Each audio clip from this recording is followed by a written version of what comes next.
শুরুটা করছি আমাদের এলাকার সবচেয়ে পরিচিত জায়গা ইসলাদি বাস স্ট্যান্ড থেকে। এটা শুধু একটা বাস স্ট্যান্ড না, এটা আমাদের এলাকার একটা জিরো পয়েন্ট। এই স্ট্যান্ড প্রতিদিন অসংখ্য যাত্রী চলাচলের সাক্ষী, যেখান থেকে চারদিকের মানুষ প্রতিদিন ছুটে আসে নিজের গন্তব্যের খোঁজে। আজ এখান থেকেই আমরা রওনা দিচ্ছি, প্রতিদিনের চেনা রাস্তা পেরিয়ে ধীরে ধীরে এগিয়ে যাচ্ছি আমাদের উজিরপুরের বহু বছরের ঐতিহ্য করিমউদ্দিন মেলার দিকে। ইসলাদি বাস স্ট্যান্ড পেরিয়ে আমরা পৌঁছে গেলাম নতুন শিকারপুর বাস স্ট্যান্ডে। এখান থেকেই মূলত শুরু হয় করিমউদ্দিন মেলায় যাওয়ার পথ।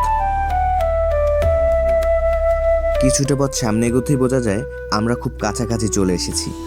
এই রাস্তাটা পেরোলেই দূর থেকে দেখা যায় করিমউদ্দিন মেলার গেট, যেন আগেই স্বাগত জানাচ্ছে আসতে থাকা মানুষগুলোকে। করিমউদ্দিনের মেলা শুধু একটা মেলা না, এটা উজিরপুর থানার বহুদিনের একটা ঐতিহ্য।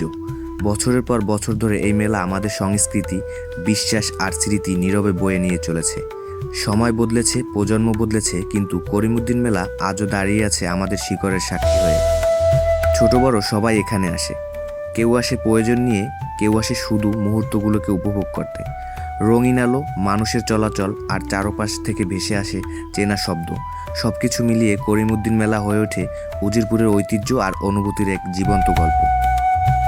আপনি যদি কখনো এই মেলায় না এসে থাকেন, তাহলে একবার হলেও ঘুরে যাবেন, কারণ কিছু জায়গা শুধু দেখার জন্য না, অনুভব করার জন্য। প্রিয় দর্শক, এই ছিল ইসলাদি বাস স্ট্যান্ড থেকে করিমউদ্দিনের মেলা পর্যন্ত আমাদের ছোট্ট একটা যাত্রা।